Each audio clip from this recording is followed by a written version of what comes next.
નમસ્કાર બાળકો, સૌ મજામાં ને? જો આપણે આપણું પ્રકરણ નંબર 3 પૂરું કરી ગયા. હવે આજે જોઈએ પ્રકરણ નંબર 7, પ્રાણીઓમાં રચનાકીય આયોજન.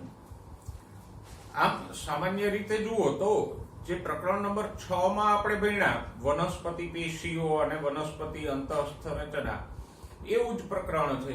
ફરક એ છે કે અહીંયા આપણે પ્રાણી પેશીઓ અને પ્રાણીઓની અંતઃસ્થ રચના ભણવાની છે.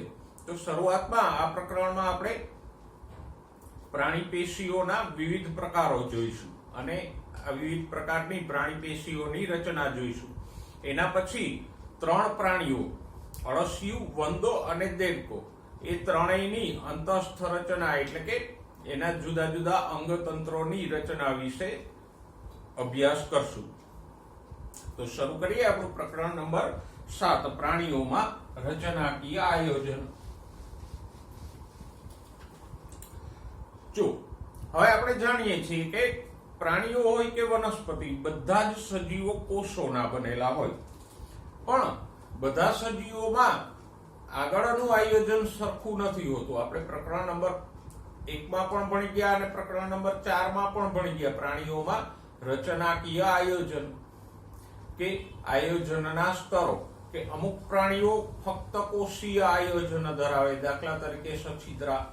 અમુક પ્રાણીઓ પેશીય આયોજન ધરાવે કે જેમાં પેશીઓ હોય, અમુકમાં પેશીઓમાંથી અંગો બને અને ઘણામાં અંગો ભેગા મળીને અંગતંત્રો બનાવે.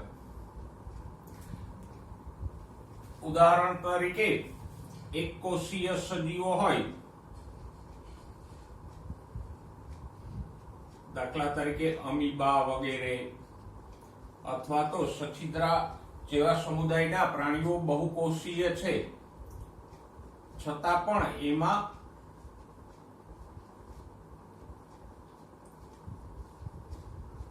એક જ કોષ દ્વારા બધા જ કાર્યો થાય.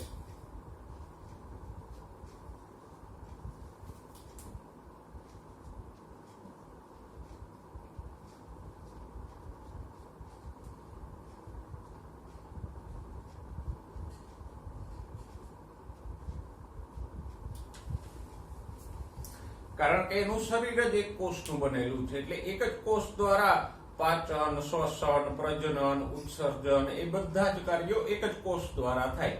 જેમ કોઈ માણસ એકલો જ રહેતો હોય તો પછી રસોઈથી માંડી અને કામ ધંધા સુધીના સાફ સફાઈ, કપડા ધોવા, બધા કાર્યો એક જ માણસ દ્વારા થાય.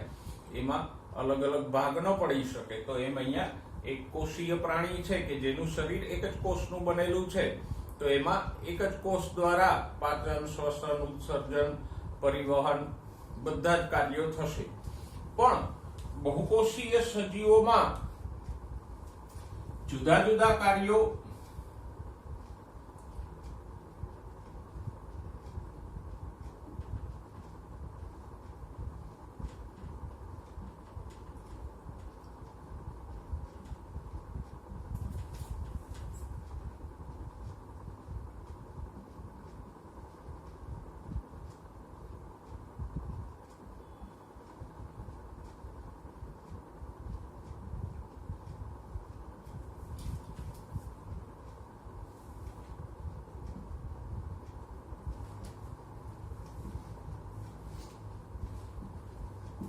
અલગ અલગ કાર્યો અલગ અલગ કોષ સમૂહો દ્વારા થાય. અને આ જુદું જુદું કાર્ય કરતા કોષ સમૂહોને આપણે શું કહીએ? પેશી. તો આમ જે સાચા બહુકોષીય છે, સછિદ્રા સિવાયના કોષ્ઠાંતરીથી લઈ અને મેરુદંડી સુધીના પ્રાણીઓ, એમાં આવા કોષ સમૂહો એટલે કે પેશીઓ આવેલી હોય અને દરેક પેશી જુદું જુદું કાર્ય કરે. ઉદાહરણ તરીકે આપણા શરીરની વાત કરો તો આપણા શરીરમાં ચેતાપેશીઓ શરીરના કાર્યોના અને અંગોના નિયમનનું કામ કરે છે. સ્નાયુ પેશી હલનચલન અને પ્રચલનનું કામ કરે છે. તો આમ બહુકોષી સજીવોમાં જુદા જુદા કાર્યો જુદા જુદા કોષ સમૂહો દ્વારા થાય. અને કોષ સમૂહો એટલે શું? તો કે પેશીઓ. હવે પેશીઓમાં પણ અલગ અલગ હોય. કોષ્ઠાંતરી સમુદાયનું એક પ્રાણી આપણે ભણી ગયા જળવિયાળ એટલે હાઇડ્રા.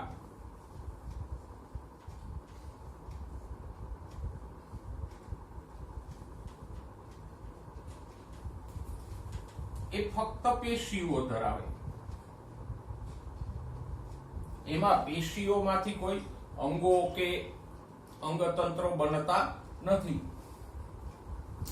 હાઇડ્રામાં હજારોની સંખ્યામાં કોષો હોય જે પ્રાથમિક પ્રકારની પેશીઓમાં ફેરવાયેલા હોય.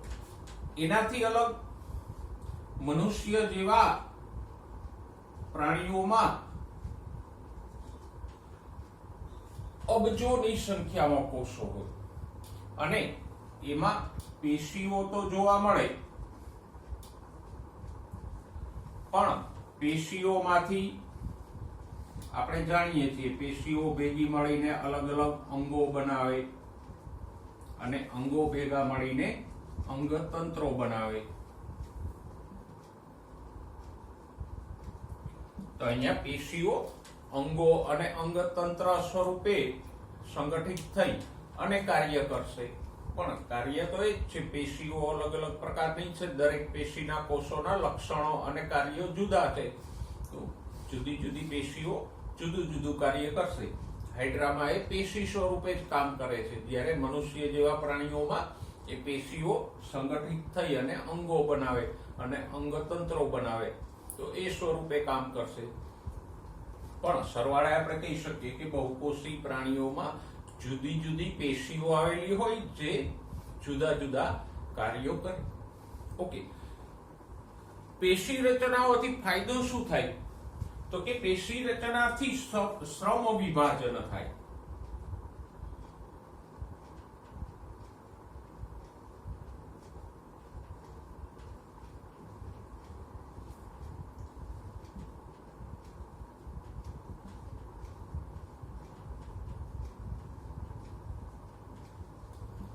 શ્રમ વિભાજન એટલે કાર્યની વહેંચણી થાય.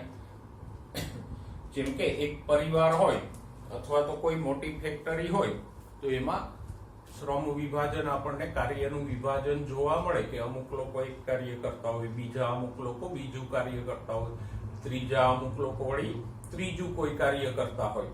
તો એમાં જે કાર્યની વહેંચણી કે શ્રમ વિભાજન જોવા મળે એવું ઉચ્ચ કક્ષાના પ્રાણીઓમાં પણ જોવા મળે. અને શ્રમ વિભાજન શેને કારણે જોવા મળે? તો કે પેશી રચનાઓને કારણે.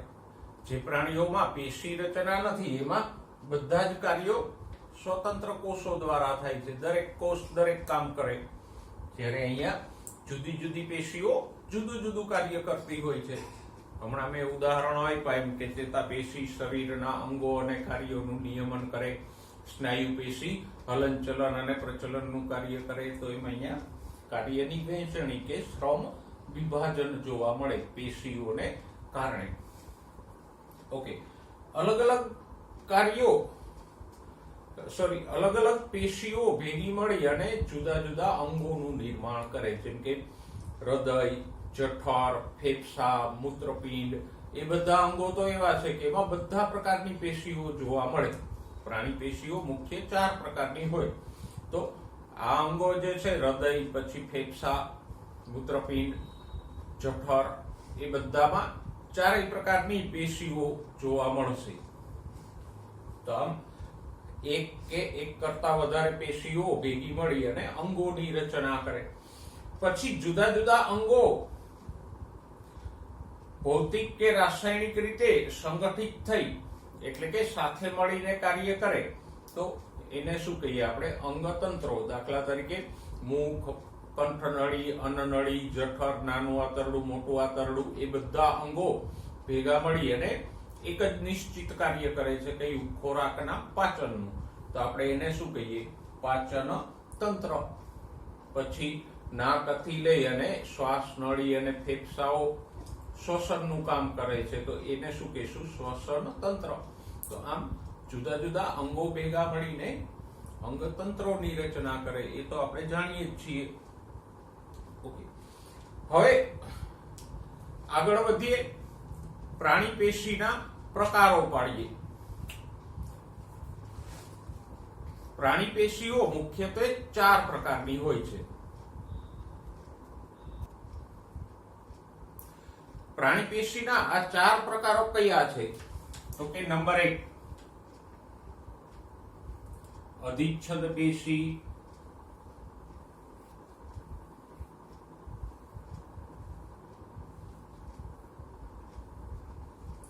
નંબર 2 સંયોજક પેશી,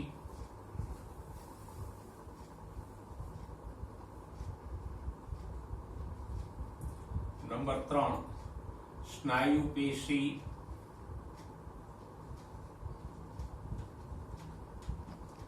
અને નંબર 4 ચેતાપેશી. પછી દરેક પેશીમાં પેટા પ્રકારો પડશે, પણ અત્યારે એટલું યાદ રાખો, પ્રાણી પેશી કેટલા પ્રકારની હોય છે? 4 પ્રકારની. કયા 4 પ્રકારો? અધિચ્છદ પેશી, સંયોજક પેશી, સ્નાયુ પેશી અને ચેતાપેશી. આ 4 પ્રકારની પ્રાણી પેશીઓ મુખ્યત્વે છે. હવે પ્રાણી પેશીનો સૌથી પહેલો પ્રકાર છે અધિચ્છદ પેશી. જો આનો શબ્દ સમજી લ્યો એટલે સરળતાથી યાદ રહી. અધિચ્છદ એટલે સપાટીનું આવરણ.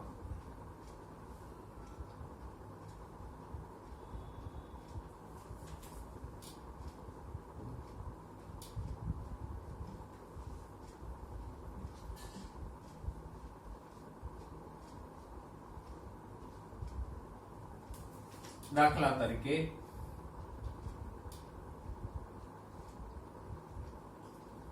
ત્વચા. અધિચ્છદ એટલે સપાટીનું આવરણ.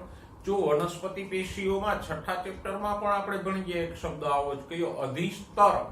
એટલે જે પર્ણ, મૂળ, પ્રકાંડની સપાટી ઉપરનું સ્તર હતું એને આપણે અધિસ્તર કહેતા હતા.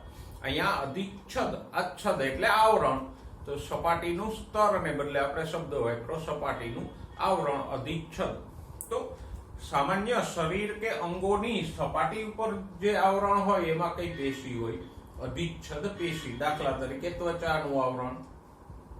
ઓકે. પછી અંદરનું સ્તર, જેમ કે આ પાચન માર્ગનું અંદરનું સ્તર, ગાલની કે અન્નનળી, જઠરની અંદરની સપાટી. તો બહારની સપાટી હોય કે અંદરની સપાટી હોય, એમાં કઈ પેશી હોય? અધિચ્છદ પેશી. કારણ કે એનું નામ જ છે અધિચ્છદ એટલે સપાટીનું આવરણ. પછી બાહ્ય સપાટી હોય કે આંતરિક સપાટી હોય. તો આમ આ પેશી મોટે ભાગે ક્યાં આવેલી હોય? શરીર કે અંગોની બહારની કે અંદરની સપાટીએ આવેલી હોય. અને એટલે જ સપાટી ઉપર આવેલી છે, એટલે જ એક વિશેષતા આ પેશીમાં છે કે આ પેશી એક મુક્ત સપાટી ધરાવે.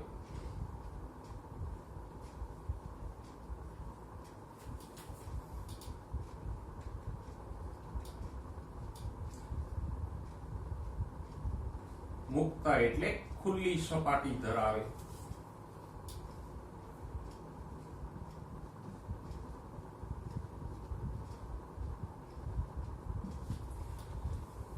જો ત્વચા અધિચ્છદ પેશી છે તો એની આ ઉપરની સપાટી મુક્ત એટલે કે ખુલ્લી છે. પછી પાચન માર્ગ, તો કે એની આ અંદરની સાઈડ મુક્ત કે ખુલ્લી છે. એવી જ રીતે રુધિર વાહિનીઓની અંદરની સપાટી આવેલી હોય તો એ અંદરની સપાટી મુક્ત છે. તો ત્વચાની આ ઉપરની સપાટી કે જે ખુલ્લી છે એને શું કહીશું? મુક્ત સપાટી. અને આ મુક્ત સપાટી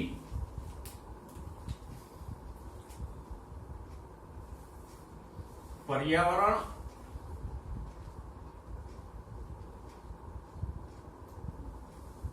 કે દેહ જળના સંપર્કમાં હોય.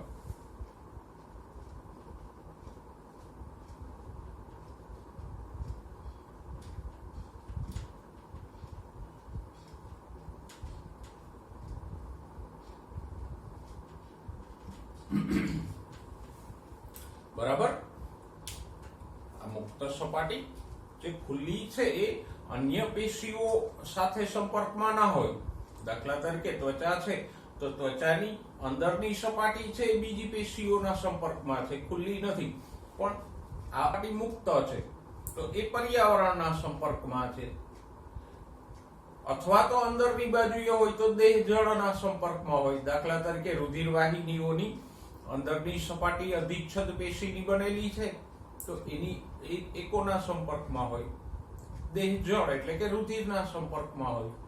તો આમ આ પેશીઓની વિશેષતા એ છે કે આ પેશીઓની કોઈ પણ એક સપાટી મુક્ત એટલે ખુલ્લી હોય, જે અન્ય પેશીના સંપર્કમાં ના હોય, પણ કોના સંપર્કમાં હોય?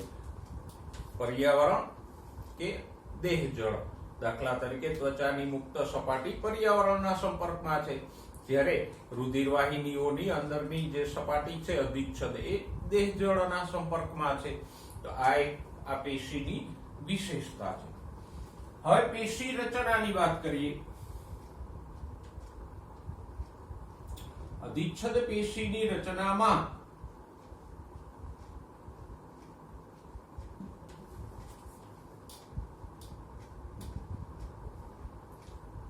આંતરકોષીય દ્રવ્ય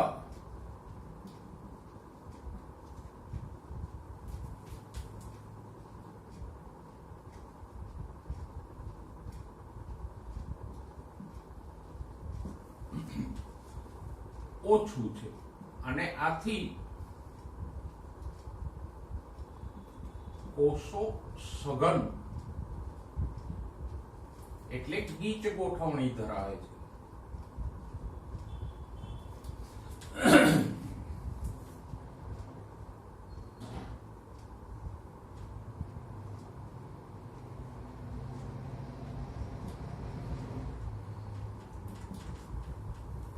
ઓકે, અધિચ્છદ પેશી નહીં, કોઈ પણ પેશી હોય એમાં બે ઘટકો. એક તો પેશી છે એટલે શેની બનેલી હશે?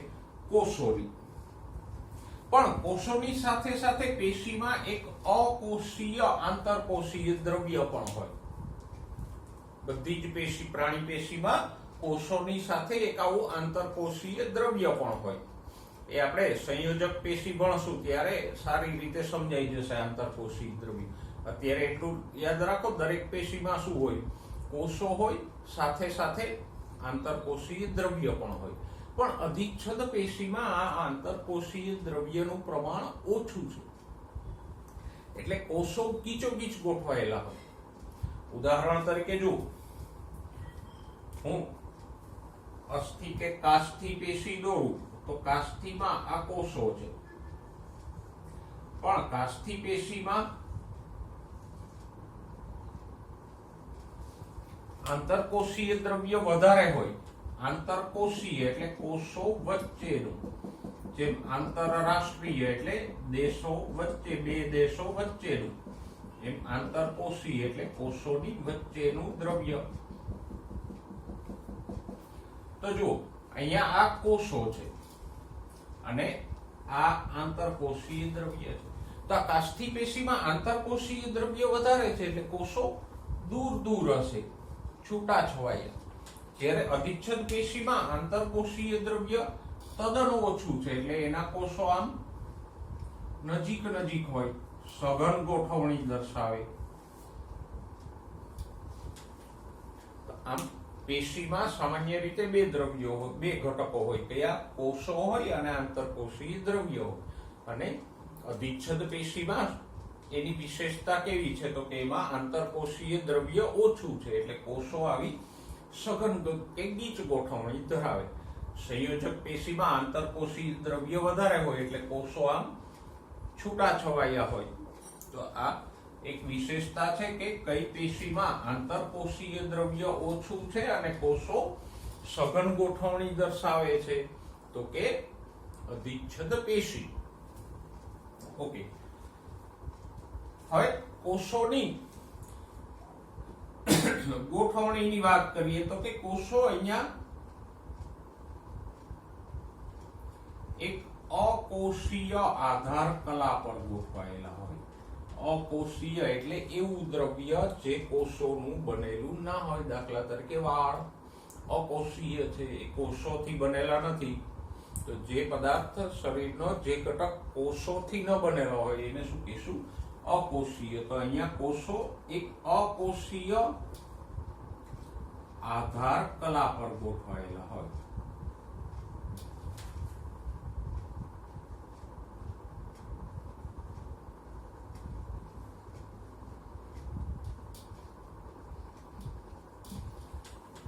કંઈક આવી રીતે.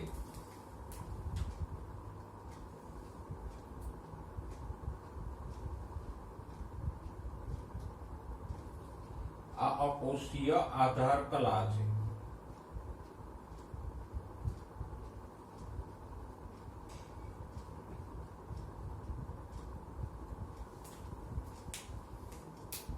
અને એની ઉપર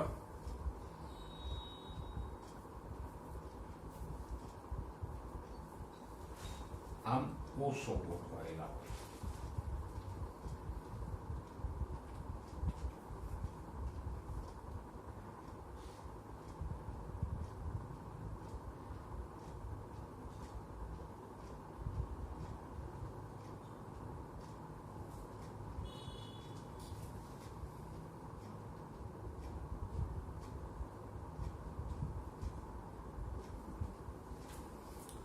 તો આવી ગોઠવણી ધરાવે.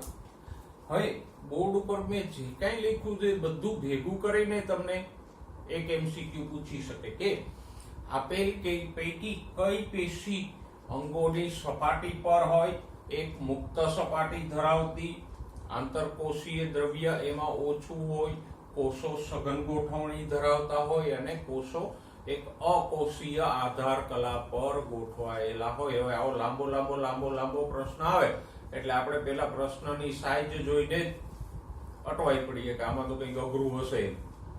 તો આ બધા લક્ષણો પકડી અને તમને એક એમસીક્યુ પૂછી શકે. આમાંથી એકાદ બે લક્ષણો લઈને તમને એમસીક્યુ પૂછી શકે કે કઈ પેશીમાં એક સપાટી હંમેશા મુક્ત હોય છે જે પર્યાવરણ કે દેહ જળના સંપર્કમાં રહેલી હોય, અથવા તો કઈ પેશીમાં કોષો અકોષીય આધાર કલા પર ગોઠવાયેલા જોવા મળે.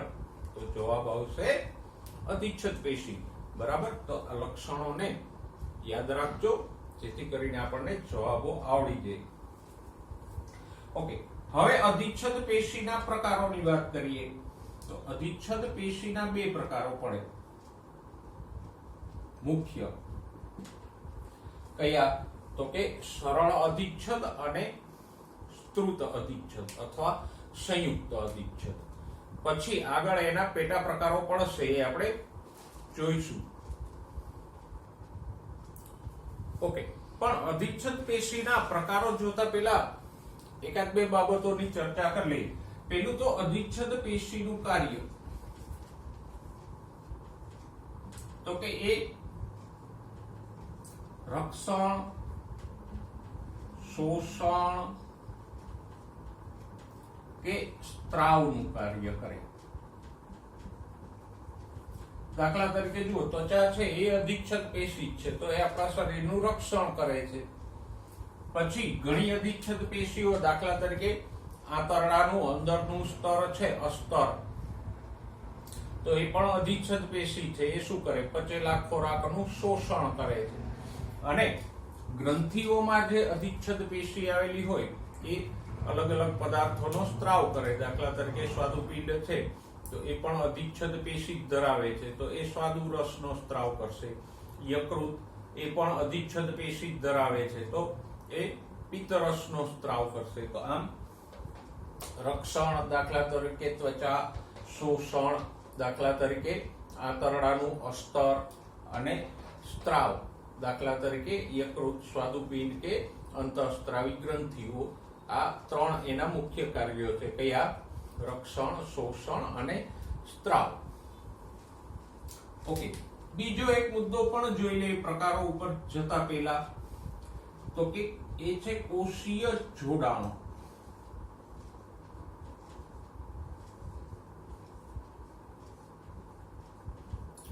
કોષીય જોડાણો એટલે તો કે કોષો વચ્ચેનું જોડાણ. પેશીમાં તો ઘણા બધા કોષો હોય, તો એ કોષો અલગ અલગ પ્રકારનું જોડાણ દર્શાવતા હોય. દાખલા તરીકે નંબર 1, દઢ જોડાણ. દઢ એટલે મજબૂત. અહીંયા કોષો આમ અરસપરસ એકબીજા સાથે મજબૂતીથી જોડાયેલા હોય અને ગીચ હોય, જેથી આની આરપાર કોઈ પદાર્થો જઈ શકતા નથી. તો એને શું કહેશું? દઢ જોડાણ. ઉદાહરણ તરીકે ત્વચાના કોષો છે તો એની વચ્ચે આવા દઢ જોડાણો જોવા મળે કે જેમાં વચ્ચે કોઈ જગ્યા ના હોય, જેથી કરીને આરપાર કોઈ પણ પદાર્થો જઈ શકતા નથી. બીજું છે અભિલગ્ન જોડાણ.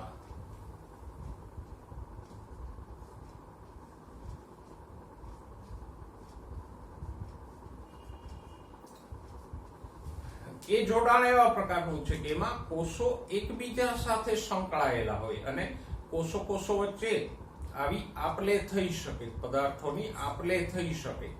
તો એને શું કહેશું? અભિલગ્ન જોડાણ, કે જ્યાં બે કોષો એકબીજા સાથે એવી રીતે જોડાયેલા હોય કે બંને કોષો વચ્ચે દ્રવ્યોની આપલે થાય.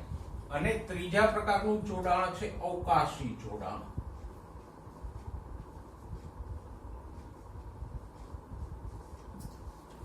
અવકાશી જોડાણમાં અવકાશ કે છિદ્રો હોય, જેના દ્વારા નાના કે મોટા અણુઓ એની આરપાર જઈ શકે. દાખલા તરીકે મૂત્રપિંડ નલિકાના સ્તરમાં જે પોડોસાઇટ્સ હોય એની વચ્ચે આવા અવકાશી જોડાણ જોવા મળે કે જ્યાં વચ્ચે આમ કોષો વચ્ચે જગ્યાઓ હોય કે જ્યાંથી નાના કે મોટા અણુઓ આરપાર જઈ શકે. તો 3 પ્રકારના કોષો વચ્ચેના જોડાણો જોવા મળે. કયા? દઢ જોડાણ, અભિલગ્ન જોડાણ અને અવકાશી જોડાણ. ઓકે, હવે અધિચ્છદ પેશીના પ્રકારો ઉપર આવીએ. જો અહીંયા પ્રાણી પેશીમાં વનસ્પતિ પેશી કરતા પ્રકારો અને પેટા પ્રકારો વધારે છે. વનસ્પતિ પેશી તો ઓછા પ્રકારની હતી, જ્યારે પ્રાણી પેશીમાં પ્રકારો 4 છે, પાછા એના પેટા પ્રકારો પણ છે. એટલે ચારેય પેશીના અલગ અલગ જે પ્રકારોનો ચાર્ટ છે એ વ્યવસ્થિત રીતે તમારી નોટબુકમાં દોરી લેજો, અને લીખામાં પણ હું આપીશ તો એ સારી રીતે પહેલા યાદ રાખજો, જેથી કરીને ખબર પડે કે ભાઈ સ્તંભાકાર અધિચ્છદ પેશી તો કયા પ્રકારમાં આવે, એના લક્ષણો કેવા હોય. આપણને પછી પેટા પ્રકારનો આઈડિયા ન હોય તો ગૂંચવાઈ પડી. એટલે ચારેય પેશીમાં આવો જે પ્રકારો અને પેટા પ્રકારોનો ચાર્ટ છે એને પહેલા યાદ રાખજો, પછી એના લક્ષણો જોઈએ. તો અધિચ્છદ પેશીના 2 પ્રકારો પડે: સરળ અધિચ્છદ અને સંયુક્ત અધિચ્છદ.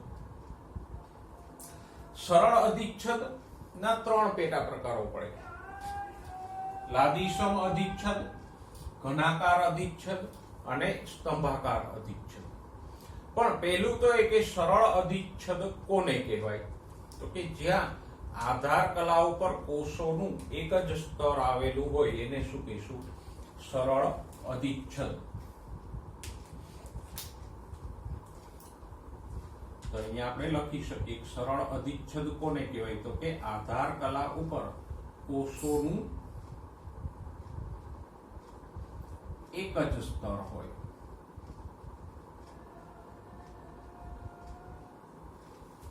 જ્યારે સંયુક્ત અધિચ્છદમાં આધાર કલાની ઉપર કોષોના ઘણા બધા સ્તર હોય.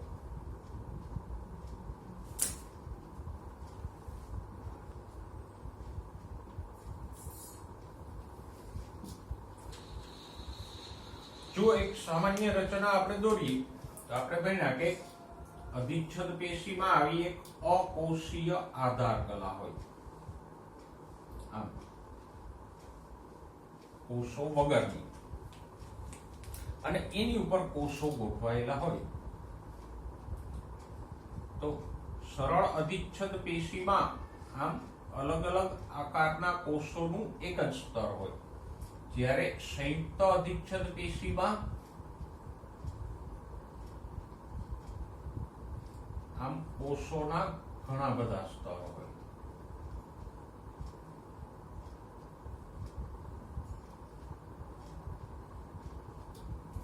તો અહીંયા આપણે તફાવત સ્પષ્ટ જોઈ શકીએ. સરળ અધિચ્છદમાં આધાર કલા ઉપર કોષોનું એક જ સ્તર છે. આ સંયુક્ત અધિચ્છદ છે તો એમાં આધાર કલા ઉપર કોષોના ઘણા બધા સ્તરો છે. તો આ બંને વચ્ચેનો મુખ્ય તફાવત છે એને ધ્યાનમાં રાખજો અને સમજવો સરળ છે. જો એક જ સ્તરમાં કોષો હોય તો સરળ અધિચ્છદ, અને ઘણા બધા સ્તરો હોય તો સંયુક્ત અધિચ્છદ. હવે સરળ અધિચ્છદને એના કાર્ય અને રચના અને ગોઠવણીના આધારે 3 પ્રકારોમાં વહેંચી શકાય. કયા? લાદીસમ, ઘનાકાર અને સ્તંભાકાર.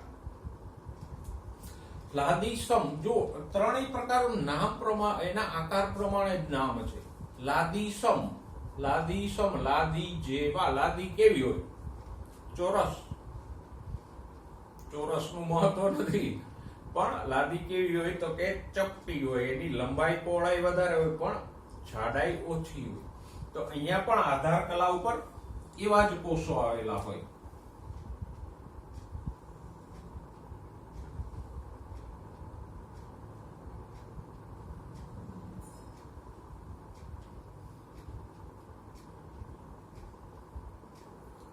આ આધાર કલા છે તો એની ઉપર લાદીસમ એટલે કે ચપટા કોષો આવેલા હોય.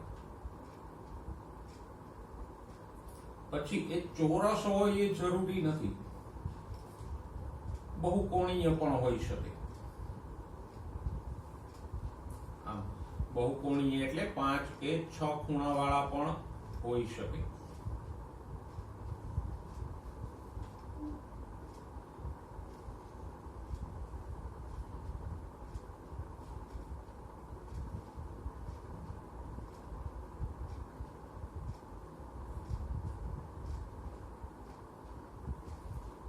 આવી રીતે. અને બધા કોષોમાં કોષ કેન્દ્ર આવેલું હોય.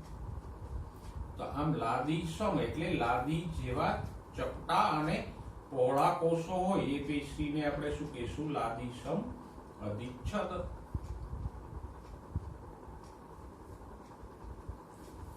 સમજાઈ ગયું?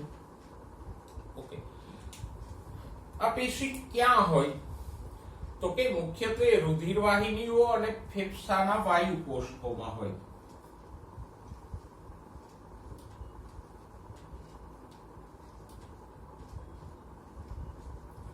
રુધિરવાહિનીઓનું અસ્તર એટલે અંદરનું સ્તર.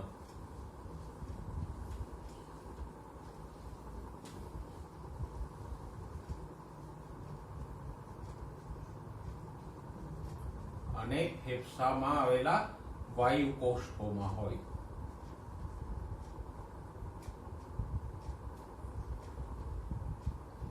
તો આ પેશીનું સ્થાન ક્યાં છે? રુધિરવાહિનીઓનું અસ્તર અને વાયુ કોષ્ઠો. લાદીસમ અધિચ્છદનું કાર્ય શું છે? તો કે પ્રસરણનું કાર્ય કરે.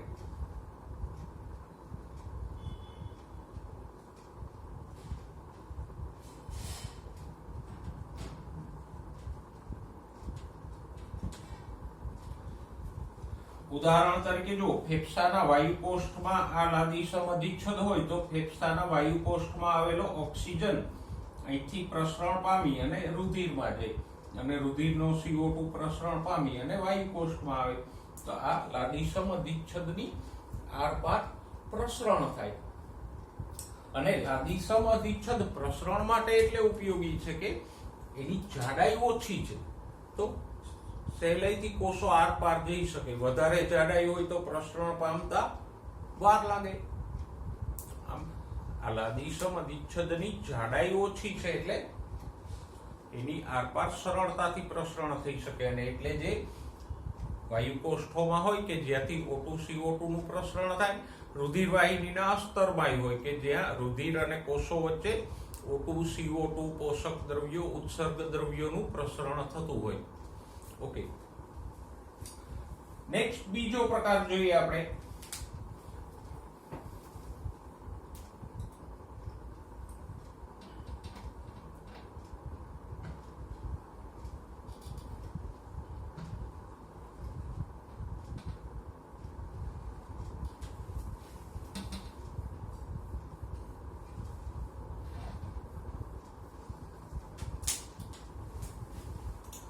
ઘનાકાર અધિચ્છદ. ઘન આકાર એટલે ઘન આકાર. સામાન્ય જેની લંબાઈ પહોળાઈ સરખી હોય, લંબાઈ પહોળાઈ અને ઊંચાઈ એને કહેશું ઘનાકાર દોરીએ.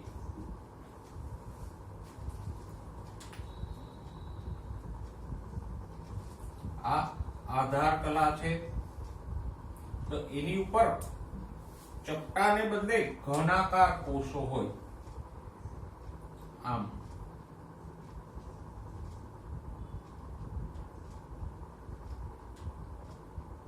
આ કોષોની લંબાઈ, પહોળાઈ અને ઊંચાઈ લગભગ સરખી હોય.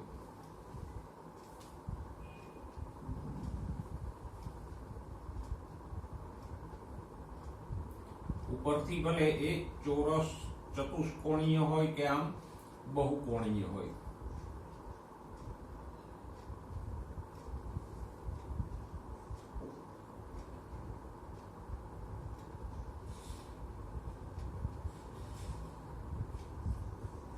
અને દરેક કોષમાં કોષ કેન્દ્ર આવેલું હોય. તો જો અહીંયા લાદી સમમાં લાદી જેવા ચપટા કોષો છે જેની ઊંચાઈ કે જાડાઈ ઓછી છે, જ્યારે અહીંયા વધારે જાડા કોષો છે કે જે લંબાઈ, પહોળાઈ અને ઊંચાઈમાં સરખા છે. એક કોષ લ્યો તો અહીંયા આપણે જોઈ શકીએ કે ઉદાહરણ તરીકે આ કોષ છે તો એની લંબાઈ, પહોળાઈ, ઊંચાઈ સરખી છે, ત્યારે અહીંયા એક કોષ લ્યો તો લંબાઈ, પહોળાઈ વધારે છે પણ જાડાઈ ઓછી છે. તો લાદી જેવા કોષો હોય તો લાદી સમ, ઘન આકારના કોષો હોય તો એને શું કહીશું? ઘનાકાર અધિચ્છદ. ઓકે, આ પેશી ક્યાં હોય? તો કે મૂત્રપિંડમાં, જે મૂત્રપિંડ નલિકાનો નિકટવર્તી ગૂંચળામય ભાગ હોય એમાં હોય. તો આ પેશી મુખ્યત્વે ક્યાં હોય? સામાન્ય રીતે મૂત્રપિંડ નલિકાઓના નિકટવર્તી ગૂંચળામય ભાગમાં હોય અને અન્ય નલિકાઓમાં પણ હોય, ગ્રંથિઓની નલિકામાં પણ હોય. તો પેશીના સ્થાન માટે આપણે લખશું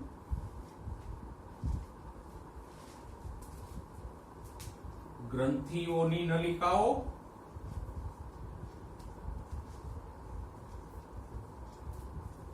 ગ્રંથિઓની નલિકાઓ એટલે કઈ? તો કે દાખલા તરીકે સ્વાદુપિંડ એક ગ્રંથિ છે, તો એની અંદર જે સ્વાદુરસ વાહિનીઓ હોય એ. યકૃત એક ગ્રંથિ છે તો એની અંદર યકૃત નલિકાઓ અને પિત્ત નલિકાઓ હોય એ. તો આવી યકૃત, સ્વાદુપિંડ એવી નલિકાઓ, ગ્રંથિઓની નલિકાઓના અસ્તરમાં હોય, સાથે સાથે મૂત્રપિંડ નલિકામાં પણ હોય.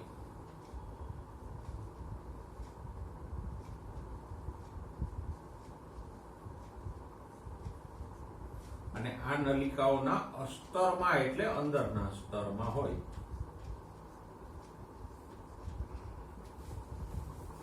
ગુડ. પણ હજી એક વિશેષતા છે. મૂત્રપિંડ નલિકાના જુદા જુદા ભાગો પડે.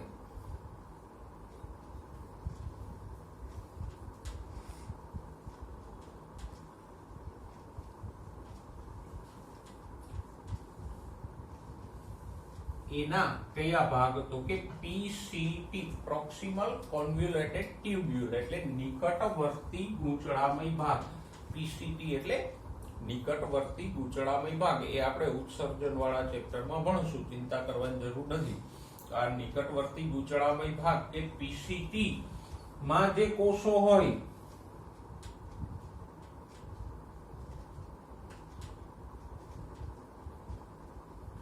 એમાં સૂક્ષ્માંકુરો કે સૂક્ષ્મ રસાંકુરો જોવા મળે.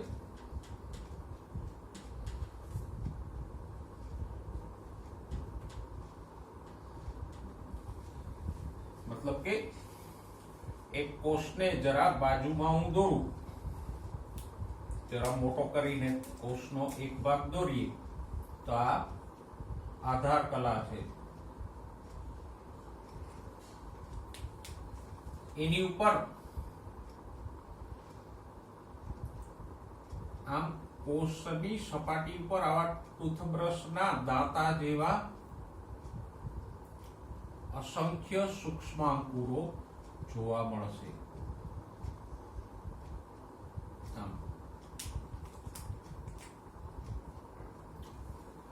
આ જે ઉપરના ભાગો છે એને શું કહીશું? સૂક્ષ્માંકુરો.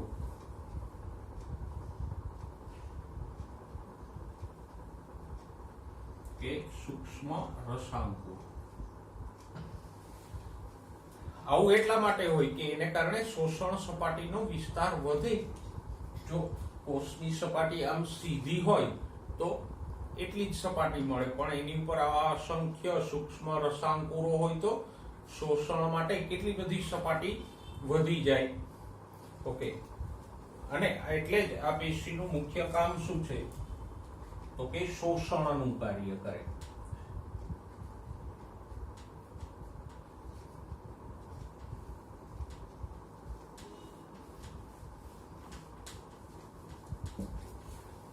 તો ત્રણેય પ્રકાર કે ચોથું સંયુક્ત અધિચ્છદ કંઈ પણ હોય આ જ રીતે યાદ રાખજો. પેલા રચના, કોષોનો આકાર તો એ તો નામ પ્રમાણે જ છે, પછી એનું સ્થાન અને કાર્ય. અહીંયા એક વધારાનો મુદ્દો એવા સૂક્ષ્માંકુરો વાળો. તો આ જ પ્રમાણે નોટબુકમાં એક ચાર્ટ બનાવી લેજો એટલે ફર્સ્ટ ક્લાસ એકદમ સહેલાઈથી યાદ રહી જશે મારી જેમ. ઓકે, નેક્સ્ટ સ્તંભાકાર અધિચ્છદની વાત કરીએ તો સ્તંભ એટલે થાંભલો. થાંભલો કેવો હોય? લાંબો. એની આમ જાડાઈ ઓછી હોય, સોરી પહોળાઈ ઓછી હોય પણ લંબાઈ વધારે હોય. તો અહીંયા પણ એવા જ કોષો જોવા મળશે.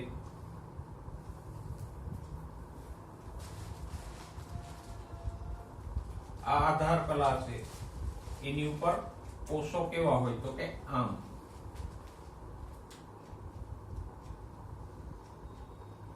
આવા લાંબા કોષો જોવા મળે. સ્તંભ એટલે કે થાંભલા જેવા, અને ગીચ ગોઠવણી ધરાવતા હોય.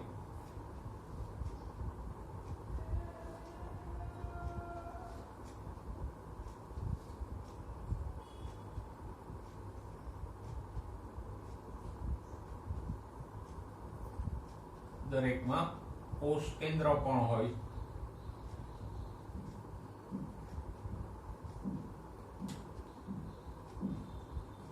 કોષ કેન્દ્ર મોટે ભાગે નીચેના ભાગે હોય, તલ ભાગ તરફ.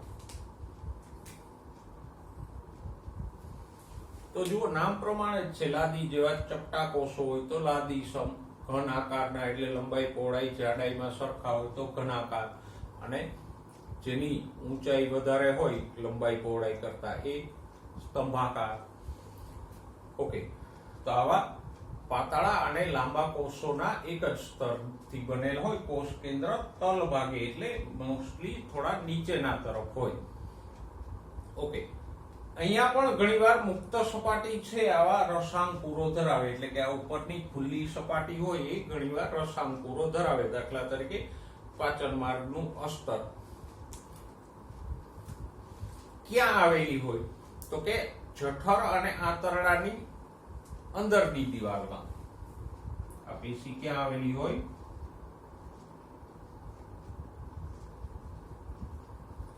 જઠર અને આંતરડાની અંદરની દિવાલ એટલે અસ્તર.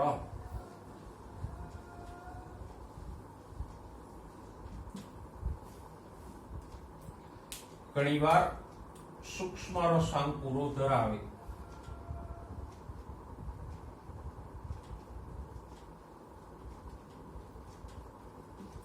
મુક્ત સપાટી પર સૂક્ષ્મ રસાંકુરો એટલે સૂક્ષ્માંકુરો.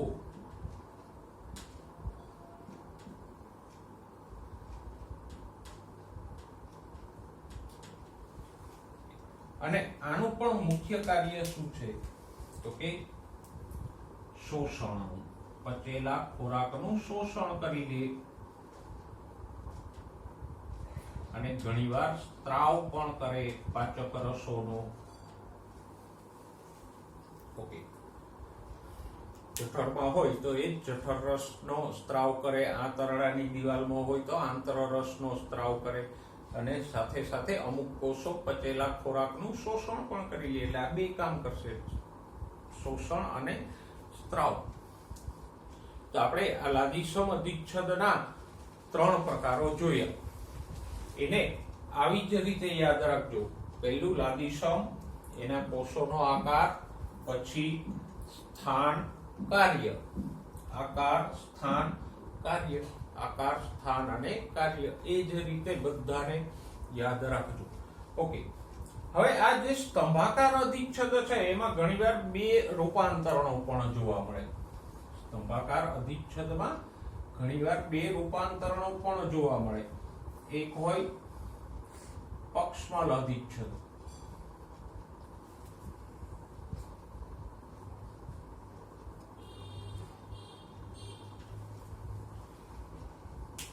કે જ્યાં કોષોની સપાટી ઉપર સૂક્ષ્મ પક્ષમો જોવા મળે. પક્ષમો આપણે જાણીએ છીએ, નાના નાના જે તાંતણા જેવા ભાગો હોય પેરામિશિયમ વગેરેમાં, એને આપણે શું કહીએ? પક્ષમો. તો કોષો અહીંયા સ્તંભાકાર જ છે, પણ એની સપાટી પર આવા અસંખ્ય પક્ષમો જોવા મળે.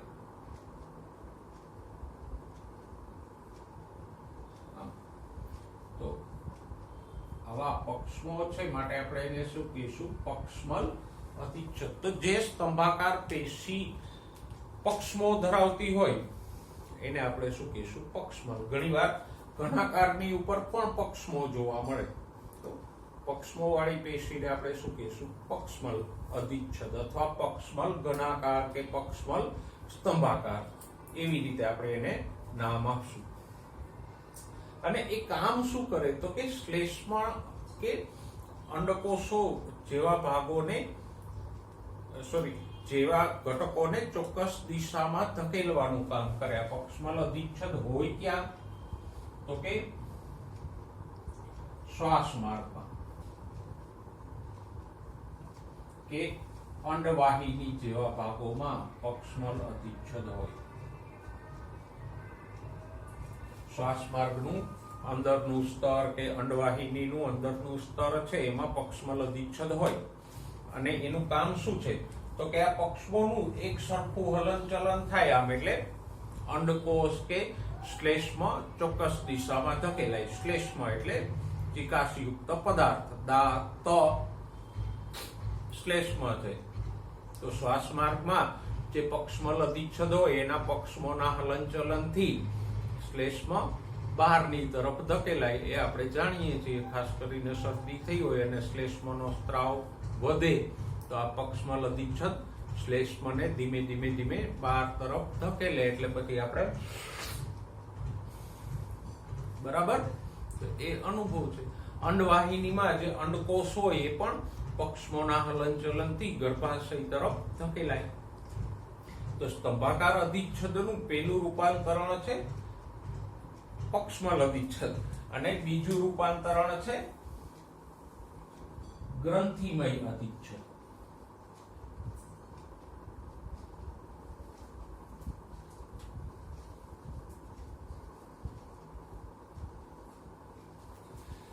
ઘણીવાર ઘનાકાર કે સ્તંભાકારના કોષો ગ્રંથિ તરીકે કોઈને કોઈ પદાર્થોનો સ્ત્રાવ કરતા હોય. દાખલા તરીકે સ્વાદુપિંડમાં હોય, યકૃતમાં હોય, થાઇરોઇડ ગ્રંથિમાં ઘનાકાર કે સ્તંભાકાર અધિચ્છદ હોય, પાચન માર્ગમાં પણ સ્તંભાકાર અધિચ્છદ હોય.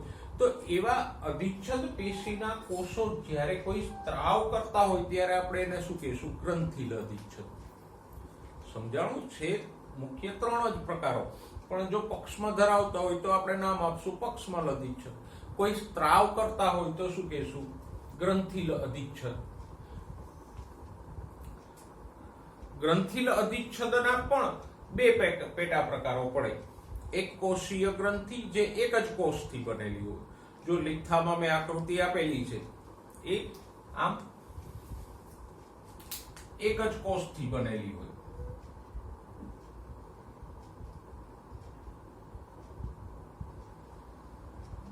આવી રીતે, અને એના દ્વારા સ્ત્રાવ થતો હોય.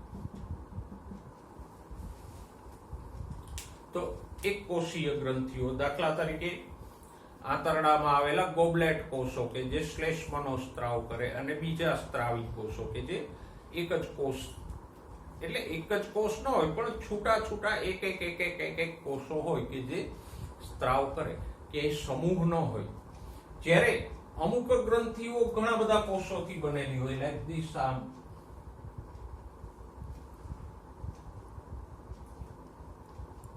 ઉદાહરણ તરીકે સ્વાદુપિંડમાં જે સ્વાદુપિંડ ખંડિકાઓ હોય એ, પછી થાઇરોઇડ, પેરાથાઇરોઇડ, એવી બધી અંતઃસ્ત્રાવી ગ્રંથિઓમાં આમ ઘણા બધા કોષોનો સમૂહ મળીને સ્ત્રાવ કરતો હોય, તો એને શું કહેશું? બહુકોષીય ગ્રંથિઓ. આ કોષો કોઈ પણ ચોક્કસ પદાર્થનો સ્ત્રાવ કરતા હોય. જો બહુકોષીય ગ્રંથિઓ કઈ છે તો કે શ્લેષ્મ ગ્રંથિઓ, પછી આપણી લાળ ગ્રંથિઓ. લાળ એટલે તો સમજો ને, લાળ છે તું, તો એ લાળ ગ્રંથિઓ બહુકોષીય છે. પછી કાનની અંદર કાનનું મીણ ઉત્પન્ન કરતી ગ્રંથિઓ, સ્તન ગ્રંથિઓમાં દૂધ ઉત્પન્ન કરતી ગ્રંથિઓ. ઓકે, એવી જ રીતે અંતઃસ્ત્રાવો ઉત્પન્ન કરતી ગ્રંથિઓ, આ બધી બહુકોષીય છે. તો જરા પહેલા આ 3 પ્રકારોને યાદ રાખી લો, પછી આ 2 રૂપાંતરણોને યાદ રાખો. કયા? પક્ષમલ અધિચ્છદ ક્યાં હોય અને કેવી હોય, તો કે પક્ષમો વાળી. અને કાર્ય શું કરે તો કે શ્લેષ્મ કે અંડકોષોને ધકેલવાનું કામ કરે. બીજું રૂપાંતરણ છે ગ્રંથિલ અધિચ્છદ. શું કામ કરે તો કે કોઈ સ્ત્રાવ કરવાનો. ગ્રંથિલ અધિચ્છદમાં પાછા 2 પ્રકારની ગ્રંથિઓ જોઈએ આપણે. કઈ તો કે બહુકોષીય ગ્રંથિઓ અને એકકોષીય ગ્રંથિઓ. તો એને પણ અલગથી યાદ રાખો, એટલે ભાગ પાડી નાખો. પહેલા આ મુખ્ય 3 પ્રકારો, લાદીસમ, ઘનાકાર અને સ્તંભાકાર. પછી આ બધું લ્યો, પક્ષમલ, ગ્રંથિય, ગ્રંથિયમાં એકકોષીય ગ્રંથિઓ, બહુકોષીય ગ્રંથિઓ. ઓકે, હવે ગ્રંથિઓ આપણે રચનાકીય રીતે 2 પ્રકારની જોઈ. કઈ? એકકોષીય અને બહુકોષીય. પણ કાર્યની દ્રષ્ટિએ ગ્રંથિઓને પાછી 2 પ્રકારમાં વહેંચી શકાય. કઈ? અંતઃસ્ત્રાવી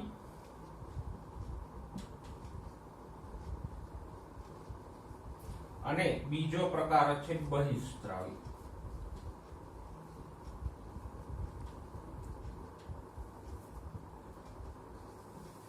તો રચનાની દ્રષ્ટિએ ગ્રંથિઓને આપણે 2 પ્રકારમાં વહેંચી. કઈ? એકકોષી ગ્રંથિ અને બહુકોષીય ગ્રંથિ. કાર્યની દ્રષ્ટિએ બીજા 2 પ્રકારો પાડી શકાય અલગ રીતે, એક અંતઃસ્ત્રાવી અને બહિસ્ત્રાવી. જો ઘણી અંતઃસ્ત્રાવી ગ્રંથિઓ એવી છે કે એની અંદર કે આજુબાજુએ પુષ્કળ પ્રમાણમાં રુધિર વાહિનીઓ આવેલી હોય. ઉદાહરણ તરીકે એક કોષ હું અહીંયા દોરું તો આ કોષો છે બધા અધિચ્છદ પેશીના ઘનાકાર કે સ્તંભાકાર અધિચ્છદના હોય કે સ્ત્રુત અધિચ્છદના હોય.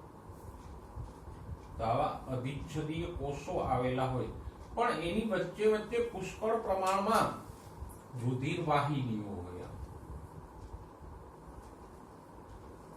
તો આ કોષો દ્વારા જે કંઈ સ્ત્રાવ થાય એ બધો રુધિરમાં ભળીને વહન પામે. તો જેનો સ્ત્રાવ રુધિર દ્વારા વહન પામતો હોય એને શું કહેવાય? અંતઃસ્ત્રાવી ગ્રંથિ.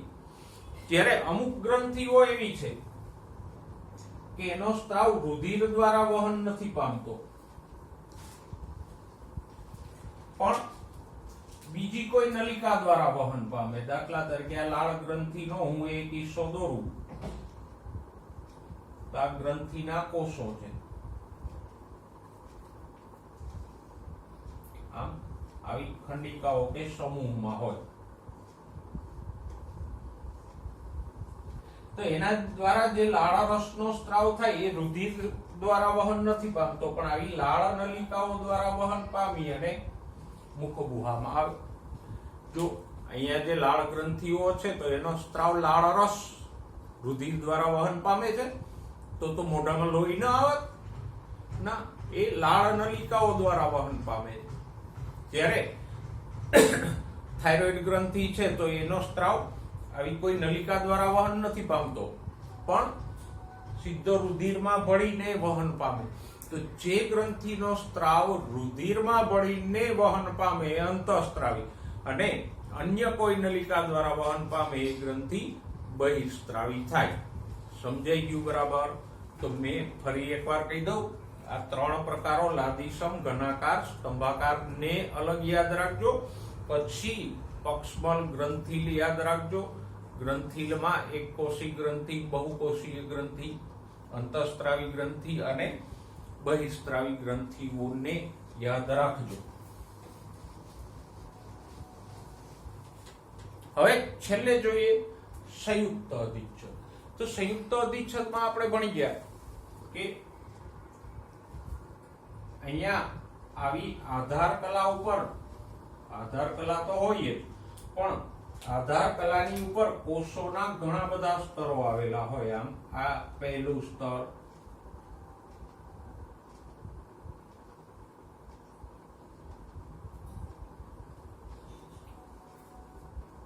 બીજું સ્તર, આ ત્રીજું સ્તર, ચોથું સ્તર, એમ અનેક સ્તરો કોષોના આવેલા હોય.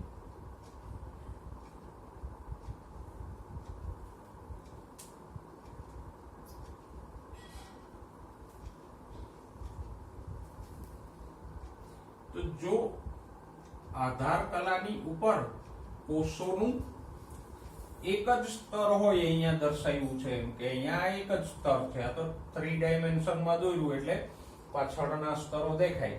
અહીંયા પણ એક જ સ્તર છે કોષોનું, તો સરળ અધિચ્છદ. અને આધાર કલાની ઉપર કોષોના 1, 2, 3 એમ ઉપરા ઉપર ઘણા બધા સ્તરો હોય તો શું કહેશું? અધિચ્છદ. ઓકે, એનું કાર્ય શું છે? તો કે એ સ્ત્રાવ અને શોષણમાં મુખ્ય ભૂમિકા ભજવે. ઘણી વખત રક્ષણમાં, સ્ત્રાવ કે શોષણમાં એની ખાસ કોઈ ભૂમિકા નથી, પણ સંયુક્ત અધિચ્છદનું મુખ્ય કાર્ય શું છે? રક્ષણનું. દાખલા તરીકે જુઓ, આ પેશી ક્યાં આવેલી હોય? તો કે ત્વચામાં. તો ત્વચા રક્ષણ કરે છે.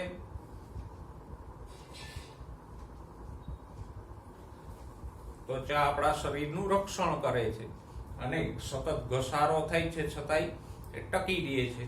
પછી મુખગુહાની સપાટી, આ પછી કંઠનળી, લાળ ગ્રંથિઓ, લાળ ગ્રંથિઓની નલિકા, સ્વાદુપિંડની નલિકા, યોનિ માર્ગ, મળદ્વારની આજુબાજુ, આ બધી જગ્યાએ જ્યાં વધારે ઘસારો હોય ત્યાં આવેલી હોય. તો ત્વચા, લાળ ગ્રંથિ, કંઠનળી,